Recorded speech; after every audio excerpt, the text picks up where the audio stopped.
China பெருசா வந்துட்டு கை கொடுக்கலையோ பாகிஸ்தானுக்கு? ஒருவேளை இந்த டாரிஃப் பிரச்சனை இருக்கிறதுனால இந்தியாவோட ஆதரவு சைனாக்கு தேவைப்படுதா?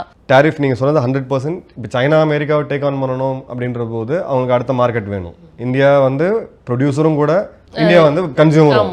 ஸோ பெரிய நம்மளோட ஸ்ட்ரென்த்தே நம்மளுடைய சைஸ் அண்ட் பாப்புலேஷன் ப்ளஸ் நம்மளுடைய இன்னைக்கு இருக்கக்கூடிய பர்ச்சேசிங் பவர். $100 பில்லியன் அவங்களுக்கு இப்போ ட்ரேட் சர்ப்ளஸில் சைனா இருக்காங்க. நீங்களே யோசிச்சு பாருங்க, உங்களுடைய கிளைண்ட்ஸில் நீங்கள் யாராவது ஒருத்தட்ட முறைக்கணும் அப்படின்னா உங்களுடைய செகண்ட் லார்ஜஸ்ட் கிளைண்ட்டை முறைப்பீங்களான்னா கண்டிப்பாக கிடையாது. அது ஒரு மெயின் ஃபேக்டர் இருக்குது. ரெண்டாவது, சைனா எப்போ பாகிஸ்தானுக்கு நேரடியாக சப்போர்ட் பண்ணுவாங்கன்னா பலுச்சிஸ்தானுக்கு பிரச்சனை வரும்போது. ஏன்னா அங்கே தான் அவங்க ப்ராஜெக்ட்ஸ் இருக்குது. இப்போ இந்தியா நல்லா கவனிச்சிங்கன்னா 8 நகரங்களில் 7 வந்து பஞ்சாபில் இருக்குது, 1 வந்து சிந்தில் இருக்குது. கராச்சி மட்டும் அது பஞ்சாபி டாமினேட்டட் தான். பலுச்சிஸ்தான் நம்ம கை வைக்கல. இது ஒரு வகையான ஒரு understanding between India and China வச்சுங்க. ஸோ இது இப்போ அவங்களோட ப்ராஜெக்ட்ஸ்ல நம்ம போய் கை வைக்கல. பட் இவங்களோட இதை இந்தியா கடுமையாக தாக்க ஆரம்பிச்சிட்டோம். இன்னையோட ஹைலைட், இன்னையோட நியூஸ், பர்னிங் நியூஸ் இதுதான்.